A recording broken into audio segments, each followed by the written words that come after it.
साधारण 15 वर्षापूर्वीची गोष्ट आहे। पुण्यातल्या शनिवार वाड्याजवळच्या एका बस स्टॉपवरती मला एक आजोबा दिसले।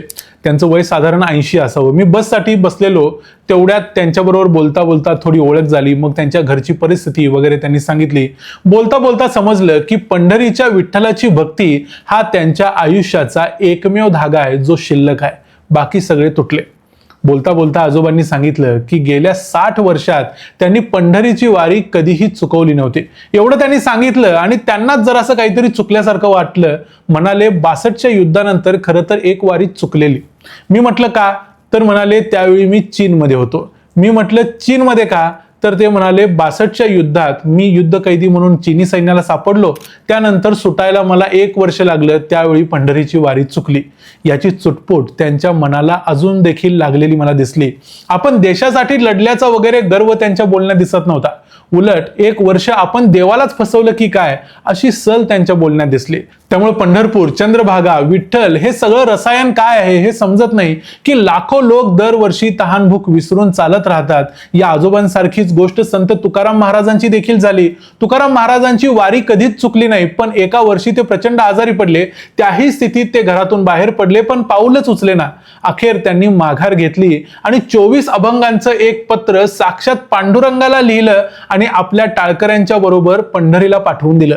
त्यामध्ये त्यांच्या अंतरीचा भाव, तळमळ, पंढरपूरला जाण्याची ओढ स्पष्ट दिसते। म्हणूनच आत्ताच्या आधुनिक पिढ्यांना हा प्रश्न पडतो की या लोकांच्यात ही ताकद येते तरी कुठून, ही तळमळ कुठून येते, ही वारी म्हणजे असते तरी काय, हे पालखी सोहळे असे कधीपासून चाललेत, इंग्रजांच्या आमदानी त्या अगोदर औरंगजेबाच्या महाराष्ट्रावरच्या हल्ल्यात हे सगळं बंद कसं काय पडलं नाही। उलट या औरंगजेबाच्या हल्ल्याच्या काळातच वारीला खरं भव्य स्वरूप आलं आणि त्याच्या मागे छत्रपती संभाजी महाराजांची काय भूमिका होती, काय रोल होता। पुढे मराठ्यांनी वारीसाठी काय काय केलं। सुरुवातीला एकच पालखी होती, नंतर ज्ञानोबा तुकोबांच्या पालखीचं विभाजन कसं झालं, अशा अनेक प्रश्नांची उत्तरं देण्याचा प्रयत्न आपण आजच्या या व्हिडिओमध्ये करणार आहोत। मी आहे रणजित यादव आणि तुम्ही पाहताय द मराठी बाणा। पंढरपूरची तुलना जगाच्या पाठीवर कुठल्याही जागेशी होऊ शकत नाही। पांडुरंगाची तुलना कुठल्याही देवाशी होऊ शकत नाही। आणि ही ओढ कुठून येते हे सांगताना तुकाराम महाराजांनीच एका अभंगात म्हटलंय, उदंड पाहिले उदंड ऐकिले, उदंड वर्णिले क्षेत्र महिमे, ऐसी चंद्रभागा ऐसा भीमा तीर, ऐसा विटेवर देव कोठे, ऐसे संत जन ऐसे हरिदास, ऐसा नामघोष सांगा कोठे, तुका म्हणे आम्हा अनाथा कारणे, पंढरी निर्माण केली देवे। पण आज जे पालख्यांचं स्वरूप आपण बघतो, या पालख्या ज्या ज्ञानेश्वरांच्या, तुकारामांच्या आणि इतर संतांच्या पालख्या पंढरपुरात येतात, अशा पालख्या पूर्वी येत नसत। संत तुकारामांच्या कालखंडात अशा पालख्यांची पद्धतच नव्हती, पण वारीची पद्धत मात्र होती। पण या वारीची पद्धत मग कधी सुरू झाली हा मोठा प्रश्न आहे। युगे 28 विठेवरी उभा असं जरी म्हटलं असलं तरी ऐतिहासिक दृष्ट्या तो काळ कोणता असा जर प्रश्न असेल तर इसवी सन 516चा एक ताम्रपट पंढरपुरात सापडलाय, ज्यावर पंढरपूरचा उल्लेख पांडुरंग पल्ली असा केलेला आहे, ज्यामध्ये शेजारच्या इतर काही गावांचा उल्लेख देखील आहे। आणि तेव्हा पंढरपुरात एक छोटंसं विठ्ठलाचं देऊळ होतं असंही त्यात लिहिलंय। म्हणजे ऐतिहासिक दृष्ट्या जरी म्हटलं तरी किमान 1500 वर्ष जुना आपण पुरावा देऊ शकतो विठ्ठल मंदिर पंढरपूरमध्ये उभं असण्याचा। आणि हा सर्वात जुना पुरावा आहे, म्हणजे मंदिर याच्याही अगोदर कित्येक वर्ष असावं। प्रत्येक देवाची उपासना करण्याची काही एक वेगळी पद्धत असू शकते, अशीच एक वेगळी पद्धत या विठ्ठलाची भक्ती करणाऱ्या लोकांची देखील होती। या भक्तीमध्ये देव एकदाच काय तो पुंडलिकाच्या भेटीसाठी पंढरपुरापर्यंत आला आणि विटेवर येऊन उभा राहिला। त्यानंतर मात्र भक्त स्वतःच देवाला भेटायला दरवर्षी जातात। हाती ध्वज, पताका, कपाळास टिळा, गळ्यात तुळशीची माळ, हाती टाळ मृदुंग घेऊन हरिनामाचा जप करत देवाला भेटायला जायची ही परंपरा याच मधल्या काळात सुरू झाली असावी। पंढरपुरात आतापर्यंत जे शिलालेख सापडलेले आहेत त्यामध्ये इसवी सन 1237चा होयसळ राजांच्या कारकिर्दीतला एक शिलालेख आहे। तो विठ्ठल मंदिराच्या 16 खांबी मंडपाच्या तुळईवर तिन्ही बाजूने लिहिलेला आहे। त्याची भाषा संस्कृत आणि कानडी अशी असली तरी तो लिहिलेला मात्र देवनागरी लिपी मध्ये आहे, म्हणजे आपण मराठी लिहितो तशी। या शिलालेखात पुंडलिकाचा तसेच विठ्ठलाचा उल्लेख आहे। त्याचबरोबर तुळईच्या पूर्व भागात 71व्या ओळीमध्ये पंढरीच्या वारीचा देखील उल्लेख आलेला आहे। हा पंढरीच्या वारीचा उल्लेख साधारणपणे 800 वर्षापूर्वीचा आहे। एक्झॅक्ट म्हणाल आज 2026 पासून तर 789 वर्षापूर्वीचा। वारीच्या उल्लेखाचा हा सर्वात जुना लिखित पुरावा आहे। याचा अर्थ वारीची परंपरा ही त्याच्या पूर्वीपासूनच चालू असली पाहिजे। संत ज्ञानेश्वरांचे वडील विठ्ठलपंत कुलकर्णी कुलकर्णी हे पंढरीची वारी करत असल्याचा उल्लेख काही ठिकाणी आलेला आहे. इसवी सन 1237चा हा जर शिलालेख गृहीत धरला तर हा शिलालेख विठ्ठलपंतांच्या जन्माच्या अगोदरचा असू शकतो. कारण संत ज्ञानेश्वरांचा जन्म 1275 सालचा, म्हणजे विठ्ठलपंतांचा जन्म कदाचित त्यांच्या पूर्वी 30 वर्ष अगोदर गृहीत धरला तर हा शिलालेख त्यांच्याही पूर्वीचा आहे. म्हणजे ज्ञानेश्वरांच्या जन्माच्या कित्येक वर्षापूर्वी, कदाचित कित्येक शतकांपूर्वी महाराष्ट्रात वारीची परंपरा होती असं आपण म्हणू शकतो. माझे जीवीची आवडी पंढरपुरा नेईन गुढी, पांडुरंगी मन रंगले गोविंदाचे गुणी वेधले, असे ज्ञानेश्वर माऊली म्हणतात. म्हणजे ही पंढरपुरा नेईन गुढी ही जी दिंड्या पताका गुड्या घेऊन जाण्याची वारीची पद्धत आहे ही त्यांच्या काळात देखील होती आणि ही वारी त्यांनी देखील केली.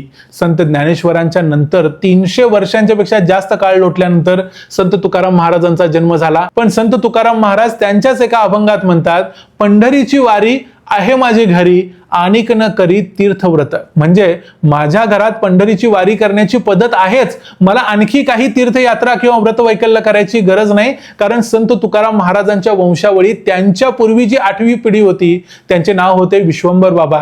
हे विश्वंभर बाबा संत ज्ञानेश्वरांचे समकालीन होते आणि या विश्वंभर बाबांना त्यांच्या आईने सांगितलं होतं की तुझ्या वाडवडिलांनी पंढरीची वारी निर्धाराने चालवली, आता ती पुढे तू चालव. म्हणून मग विश्वंभर बाबांनी देखील आपल्या वाडवडिलांची चालू असलेली पंढरीची वारी चालू केली. पुढं देहूमध्ये पहिल्यांदा विठ्ठलाची मूर्ती विश्वंभर बाबांनीच आणली आणि त्याच वंशावळीत 8व्या पिढीत पुढे संत तुकाराम महाराज जन्माला आले. म्हणजे विश्वंभर बाबांच्या वाडवडिलांनी पंढरीची वारी चालवली होती, याचा अर्थ पंढरीची वारी त्याच्याही पूर्वी होती. म्हणजे कागदोपत्री पुराव्यानुसार जरी म्हटलं तरी पंढरीची वारी ही 800 वर्ष जुनी आहे आणि तर्काच्या आधारावर थोडं मागं जायचं म्हटलं तरी ती किमान 1000 वर्षापेक्षा जुनी परंपरा आहे असं आपण म्हणू शकतो. मधल्या काळात संत भानुदास, संत नामदेव, एकनाथ, दामाजी पंत, कान्होपात्रा यांच्या काळात देखील ही वारीची परंपरा अखंड चालतच राहिली आणि पुढे येऊन मराठ्यांनी आपले स्वराज्य स्थापन केले, तिथपर्यंत येऊन पोचली. आज घडीला वारीमध्ये 250 ते 300 पालख्या येतात. सासवडहून संत सोपानदेवांची, मुक्ताबाईंची मुक्ताई नगरातून, एकनाथांची पैठणहून, निवृत्तीनाथांची त्र्यंबकेश्वरहून, ज्ञानोबा तुकोबांची आळंदी आणि देहूहून, याशिवाय इतर साधू संतांच्या आणि अगदी वाराणसीहून संत कबीरांची पालखी देखील येते. अशा एकूण पालख्यांची संख्या आज घडीला 300च्या आसपास आहे. पण आजपासून किमान 350 वर्षापूर्वी वारीचं स्वरूप हे दिंड्या पताका ध्वज इतक्या पुरतच मर्यादित होतं. संत तुकाराम महाराजांच्या दिंडीमध्ये 1400 टाळकरी असल्याचा उल्लेख येतो. पण तुकाराम महाराजांच्या वैकुंठ गमनानंतर ही वारीची परंपरा त्यांचे बंधू कान्होबांनी सांभाळली. पण तुकोबांचे पुत्र नारायण बाबा जेव्हा मोठे झाले त्यानंतर कान्होबांनी ही वारीची परंपरा नारायण बाबांच्या हाती दिली. याच तपोनिधी नारायण महाराजांनी पुढे या वारीच्या उत्सवाचे पालखी महोत्सवात रूपांतर केले. छत्रपती शिवाजी महाराजांच्या महानिर्वाणानंतर महाराष्ट्रात एक प्रचंड संकट चालून आले आणि ते म्हणजे औरंगजेब स्वतः महाराष्ट्रात आला, जो पुढे 26 वर्ष महाराष्ट्रात ठाण मांडून बसला. या काळात औरंगजेबाच्या सैन्याचे हल्ले वारंवार वारकऱ्यांवर होऊ लागले. तेव्हा वारीच्या प्रथेला संरक्षण देण्याची आणि अभय देण्याची गरज निर्माण झाली. स्वराज्यावर संकट चालून आलेलं असताना देखील छत्रपती संभाजी महाराजांनी वारकऱ्यांचं संरक्षण केलं. समाजात असलेल्या उदासीनतेवर मात करण्यासाठी आणि त्यांच्यात हिंमत भरण्यासाठी याच वेळेला 1685 सालापासून मग पूर्वी जी फक्त वारीची पद्धत होती त्याच्यामध्ये नारायण महाराजांनी ज्ञानोबा तुकोबांच्या चांदीच्या पादुका एका पालखीमध्ये ठेवून ज्ञानोबा तुकारामाचा गजर करत या 2 पालख्या दरवर्षी पंढरपूरच्या दिशेने न्यायला सुरुवात केली. त्यामुळे आपण स्वतः ज्ञानोबा तुकोबांच्या सोबत चालत आहोत ही भावना लोकांच्यात निर्माण झाली आणि एक हिंमत लोकांच्यात आली. वारीच्या वृक्षाचा वटवृक्ष अशा प्रकारे होत गेला तो औरंगजेब स्वराज्यावर चालून आलेला असतानाच. याच्यात वारंवार अडथळे तरीही पुढे येतच होते.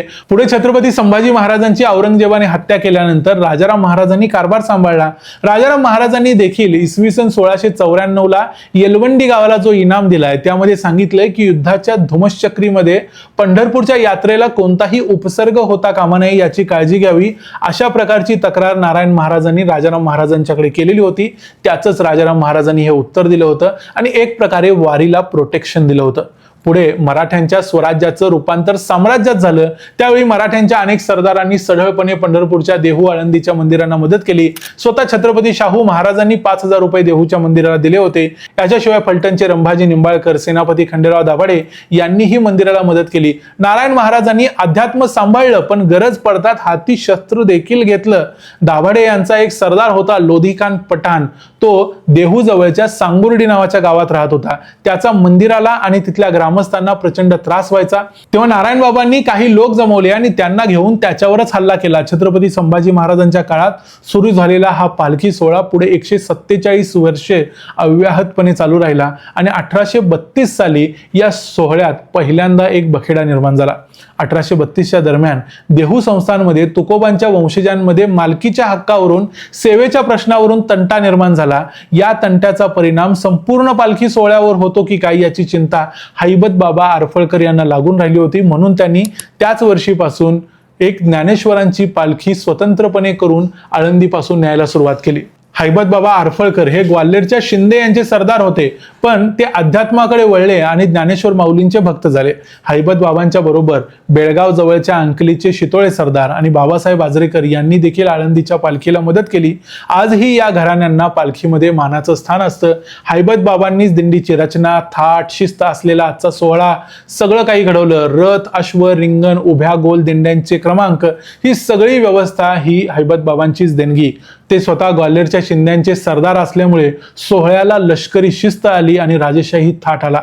आज ही माऊलींच्या पालखी पुढचा पहिला मान हैबत बाबांच्या दिंडीचा असतो आणि त्यांची समाधी आळंदीत माऊलींच्या समाधीच्या पायरीशी आहे.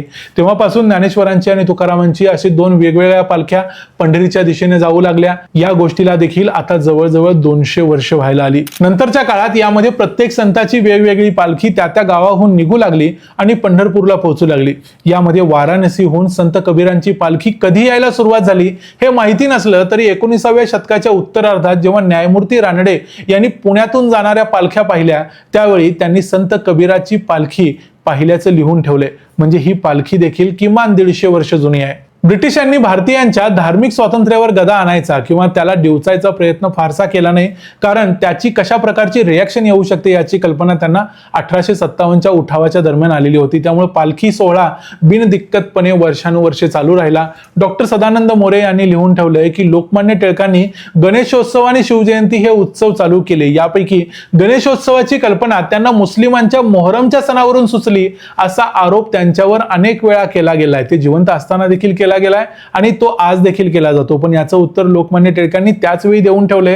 तेव्हाच ते आपल्या विरोधकांना म्हणत होते की गणेशोत्सवाची कल्पना मला मोहरमवरून नाही तर पंढरपूरच्या वारीवरून सुचलेली आहे आणि उलट मुस्लिमांना जी मोहरमची कल्पना सुचली ती पंढरीच्या वारीवरूनच त्यांनी उचलली असावी असं देखील टिळकांनी म्हणून ठेवले. आज वारीचं जे प्रचंड स्वरूप आहे, साधारणतः 15 लाख लोक किंवा यावर्षी कदाचित त्यापेक्षा जास्त 20 लाख लोक वारीमध्ये चालतील, दरवर्षी चालत असतात. यामध्ये आता नवीन हौसे गौसे नवसे सामील झालेले असले पण तरी वारकरी मात्र त्याच तळमळीनं त्याच ओढीनं विठ्ठलाच्या दिशेनं चालत राहतात.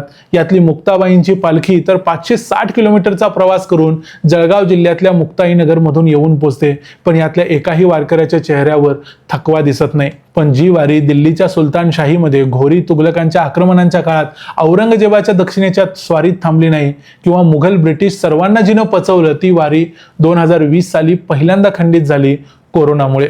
कोरोनाच्या या आजाराच्या काळात वारीला 1000 वर्षात पहिला ब्रेक लागला. 2021 सालीही तसेच चित्र दिसत होते. पुन्हा एकदा 20 लोकांच्या सोबत पालखी पंढरपूरला नेण्यात आली, पण 2022 पासून पुन्हा वारी पूर्ववत सुरू झाली. इतकी सगळी स्थित्यंतरे येऊन गेली, पण तरी वारी अव्याहतपणे सुरू आहे. चालणाऱ्याला तीच भेटीची आस आजही असते, म्हणून पाय आपोआप चालत असतील कदाचित. तुकाराम महाराज म्हणतात, भेटी लागी जीवा लागलीसे आस, पाहे रात्रंदिवस वाट तुझी. अशी भेटीची आस लागलेले हे लोक असतात. 1 वर्ष वारी चुकली म्हणून पांडुरंगाला 24 अभंगांचं पत्र लिहून पाठवणारे तुकाराम महाराज आणि 62च्या युद्धामुळे वारी चुकली म्हणून 2011 मध्ये हळहळणारे ते आजोबा, यांना पांडुरंगाबद्दल काहीतरी वेगळं कळलेलं असतं हे नक्की, जे आजपर्यंत आपल्याला कळलं नाही आणि कदाचित कधीच कळणार नाही. जय हरी विठ्ठल. हा व्हिडिओ तुम्हाला कसा वाटला ते आम्हाला कमेंट्समध्ये जरूर सांगा. वारीबद्दलची तुमची भावना, तुमचे अनुभव काय आहेत ते देखील आम्हाला कमेंट्समध्ये सांगा. पुन्हा भेटू पुढच्या व्हिडिओमध्ये. तोपर्यंत पाहत रहा द मराठी बाणा. जय हिंद, जय महाराष्ट्र.